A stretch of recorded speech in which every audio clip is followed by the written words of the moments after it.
C'était vraiment la colonne vertébrale de ces équipes de Bernard Laporte. C'était un joueur qui était vraiment très intéressant dans le sens qu'il avait un coup de pied de mammouth, un petit peu comme Lionel Boxis. Des tournois destination où vraiment il abattait de la viande, c'était vraiment sa mission. Salut les amis, j'espère que vous allez bien. Dans cette vidéo, je vous partage mon 15 types, mon 15 de rêve de l'équipe de France de la période 2000 à 2026. Bien entendu, c'est un exercice qui est très subjectif, donc n'hésitez pas à me dire dans les commentaires qui est-ce que vous auriez sélectionné et quel choix vous auriez fait. Sans plus attendre, je commence directement. Au poste de talonneur, je vais sélectionner William Servat. Quel joueur William Servat était pour l'équipe de France dans ces très bonnes années. Très véloce, très puissant, vraiment un char de combat, très difficile à arrêter, il avançait quasiment toujours, il dominait toutes les collisions. Franchement, il était assez impressionnant pendant quelques années. J'ai hésité un petit peu et j'aurais pu sélectionner Rafael Ibáñez, qui était un joueur très important sur la fin des années 90 et puis la première moitié des années 2000. Vraiment un joueur aussi qui était un capitaine exemplaire pour l'équipe de France, qui était un leader par l'exemple et puis dans le combat pour ces 15 de France de Bernard Laporte. Mais cependant, Ibáñez, je trouve, n'était pas autant impactant qu'a pu l'être William Servat pendant de nombreuses années. Donc je sélectionne effectivement Servat. Ensuite, au poste de pilier droit, je sélectionne Nicolas Mas, l'ancien joueur de Perpignan. C'est un joueur qui était humble et réservé dans le tempérament, mais qui était vraiment besogneux sur le terrain de rugby. Qui est un très bon pilier de mêlée, vraiment un rock en mêlée, et aussi plutôt bon dans le jeu courant. Également un joueur très fiable et très régulier, parce qu'il a quand même eu 89 sélections pour le 15 de France, donc un joueur qui a longtemps été actif avec l'équipe de France, et donc je le sélectionne. Au poste de pilier gauche, je vais sélectionner Cyril Baille, le Toulousain, sur principalement sa capacité en attaque à faire des différences, à avancer avec le ballon et effectivement à perforer les défenses. Il est très véloce, il est vraiment rapide pour un pilier et il crée des différences pour ça. J'aurais pu potentiellement sélectionner Sylvain Marconnet, j'y ai pensé, l'ancien joueur du Stade Français dans les années 2000, qui était très complet, qui était très solide et qui faisait des bonnes performances dans les années 2000, je me souviens en équipe de France. C'est clairement un profil qui est intéressant aussi, mais de peu donc Cyril Baille. Maintenant pour le premier poste de deuxième ligne, je vais sélectionner Lionel Nallet.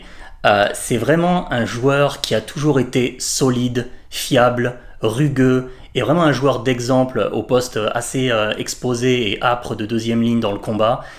Il a toujours été très bon, c'est absolument pas un joueur flashy, il n'a jamais apporté de grandes, de performances exceptionnelles avec l'équipe de France, mais par contre, dans le travail défensif, dans tout ce qu'il a apporté pour les Bleus, il a vraiment été souvent exemplaire.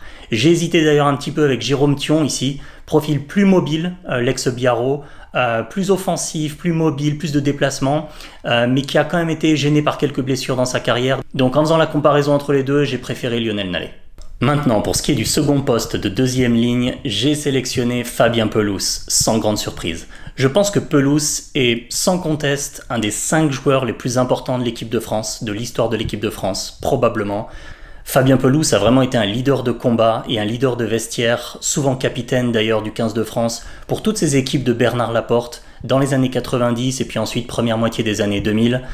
C'était vraiment la colonne vertébrale de ces équipes de Bernard Laporte, très solide, toujours bon dans le combat, certes pas explosif comme de nos jours certains secondes lignes peuvent avoir certains attributs en tant que profil, mais Pelous a vraiment été un excellent deuxième ligne pour l'équipe de France. Ensuite, en troisième ligne, je vais sélectionner Serge Betsen tout d'abord.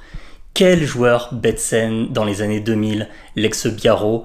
Je me souviens encore, j'ai des souvenirs précis des tournois destination où vraiment il abattait de la viande, c'était vraiment sa mission. Il était là au découpage, c'était un véritable hachoir sur le terrain. Quel capitaine de défense, qu'est-ce qui montrait l'exemple vraiment, il était inarrêtable.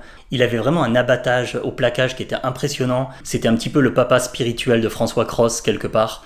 Vraiment Serge Betsen, quelle carrière avec l'équipe de France.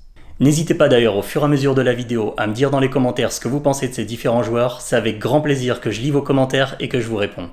Ensuite, pour le deuxième poste de troisième ligne, je vais sélectionner Imanol Arinordoki. C'était mon joueur préféré dans les années 2000 et je trouve que vraiment sa force elle résidait dans le fait qu'il savait absolument tout bien faire. Il était très bon en touche. Il avait également cette capacité à sortir des mêlées et aller vraiment causer du danger et beaucoup de dommages pour la défense adverse.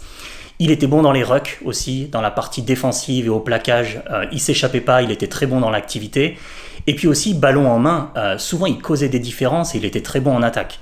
Donc Imanol Arinordoki, le Basque, l'ex-Biarro, quel joueur pour l'équipe de France dans les années 2000, très charismatique aussi avec une vraie présence pour ses équipes des Bleus dans les années 2000. Donc je sélectionne Imanol et vraiment pour moi il n'y a aucun doute, il doit être dans cette équipe de 2000 à 2026. Ensuite pour le troisième poste sur cette troisième ligne, je vais sélectionner Thierry Dussautoir, l'ex-Toulousain. Je parlais un petit peu avant du fait que Fabien Pelouse serait probablement dans un top 5 des joueurs de l'histoire de l'équipe de France. Eh bien Thierry Dussautoir, à mon avis, il est dans un top 3 pour cela. Quelle carrière de l'ex-Toulousain! Je pourrais probablement là faire une tirade de 5 minutes pour expliquer toutes les qualités que Thierry Dussautoir avait pour l'équipe de France, mais disons simplement que Dussautoir c'était un capitaine exemplaire, il était exceptionnel en défense, vraiment il se démultipliait sur le terrain d'un point de vue défensif, il était également très bon en attaque, il avait des très bonnes contributions offensives, et c'était vraiment une grande chance pour toutes ces équipes des Bleus pendant une décennie environ d'avoir Dussautoir parmi nos rangs.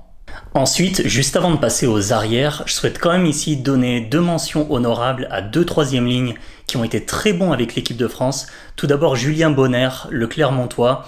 Je trouve que ce qui était marquant avec lui, c'est qu'il était très complet et toujours très bon avec l'équipe de France. Il n'a jamais fait de mauvais matchs, et que ça soit en touche, mais également en mêlée, et puis dans le jeu courant, il était vraiment toujours bon. Et le deuxième profil, c'est Louis Picamol. Il a eu des années excellentes avec l'équipe de France, et surtout, il avait à mon sens ce talent unique d'avoir vraiment cette vélocité et ce côté vraiment très costaud pour venir créer des différences, casser des plaquages et vraiment toujours perpétuellement être dans l'avancée en attaque. Donc il avait vraiment un talent assez spécial pour ça. Et je souhaitais faire mention donc de ces 2 joueurs qui le méritaient.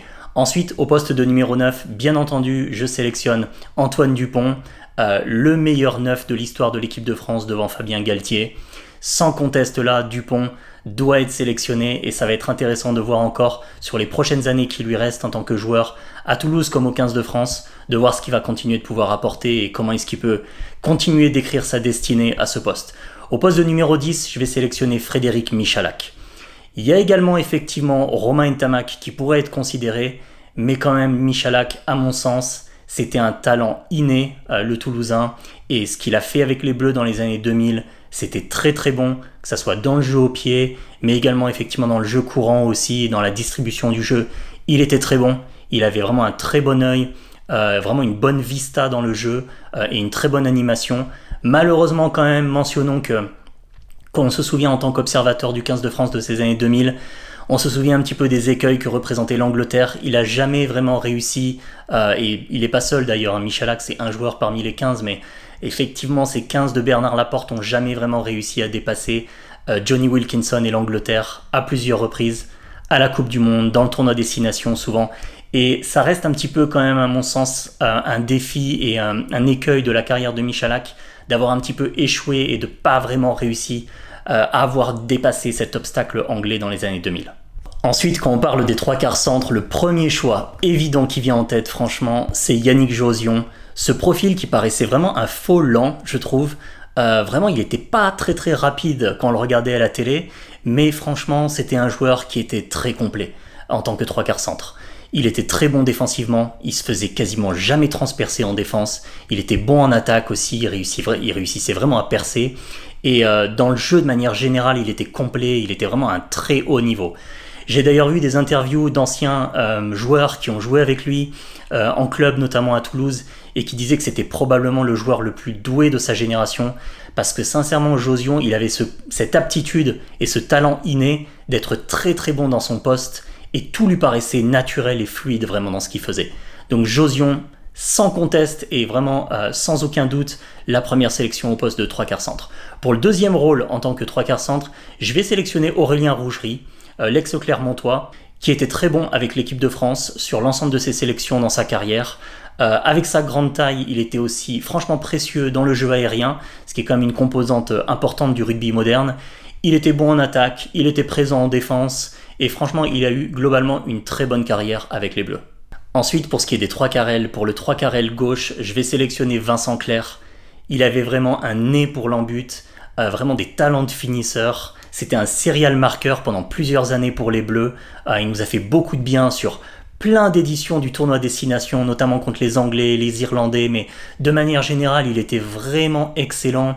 et franchement il était assez fatal pour les adversaires, bien souvent. Bien entendu, Louis Bielbiarré, s'il continue à ce niveau de performance dans quelques années, il sera probablement à considérer pour ce poste de 3/4 aile gauche, mais pour le moment, je mets encore Vincent Clerc effectivement devant. Pour le poste de 3/4 aile droit, je vais sélectionner ici Damien Penaud, effectivement l'ex-Clermontois et maintenant joueur de Bordeaux-Bègles. C'est un joueur aussi qui a vraiment un nez pour l'en-but, qui a vraiment une capacité à marquer, à scorer beaucoup d'essais. Et franchement, ses performances avec les Bleus pendant de nombreuses années, alors maintenant effectivement, disons qu'il a cédé sa place à d'autres joueurs, puisque Galtier préfère faire d'autres choix, notamment sur le fait qu'il soit assez laxiste en défense, un peu nonchalant, et que franchement, parfois des ballons dans son dos, etc., des errements en défense conduisent à des essais pour les adversaires, ça il faut le dire. Mais globalement, pendant de nombreuses années, et notamment en attaque, il était très performant, et franchement, il est ce choix sur le poste de 3/4 aile droit. Et enfin les amis, sur le dernier poste, le poste de numéro 15 et d'arrière de ce 15 de France de rêve, je vais sélectionner Thomas Ramos du Stade Toulousain. Grande carrière, meilleur buteur de l'histoire de l'équipe de France d'ores et déjà avec plus de 500 points, une grande précision clinique vraiment au pied sur les transformations et les pénalités, et aussi un très bon joueur de manière générale dans le jeu courant, dans ce qu'il apporte en dynamique à l'équipe de France. Je voudrais ici mentionner un profil quand même qui est intéressant pour tous les suiveurs et les observateurs de rugby. C'était Damien Traille, le Biarro. Dans les années 2000 et puis début des années 2010 aussi de mémoire, c'était un joueur qui était vraiment très intéressant dans le sens qu'il avait un coup de pied de mammouth, un petit peu comme Lionel Boxis. Vraiment un très gros jeu au pied avec beaucoup de puissance et beaucoup de longueur. Et il a eu d'ailleurs des bons matchs quand il était positionné au centre, mais également effectivement comme arrière, notamment Laporte l'a fait jouer sur ce type de poste. Mais de manière générale, malheureusement, il n'a jamais complètement trouvé sa place, je trouve, pour plusieurs raisons, à cause de blessures notamment, mais aussi parfois d'inconstance dans les performances. Parfois, c'était pas toujours ça. Mais c'était un joueur quand même ici à mentionner parce que Traille, il a eu quand même des bonnes performances sur certains matchs avec l'équipe de France. Voilà pour ce 15 de France de rêve, ce 15 type. Dites-moi ce que vous en pensez dans les commentaires. Ça m'intéresse de savoir quel joueur vous aurez sélectionné. Dites-le moi toujours bien entendu de manière constructive, puisque c'est un exercice subjectif et chacun bien entendu sélectionne les joueurs qui verraient en équipe de France. Si vous avez apprécié la vidéo, n'hésitez pas à mettre un pouce vers le haut, à vous abonner à la chaîne aussi pour plus de contenu sur le rugby et le sport en général. Et pour ma part, je vous retrouve très bientôt dans une prochaine vidéo les amis. À très vite.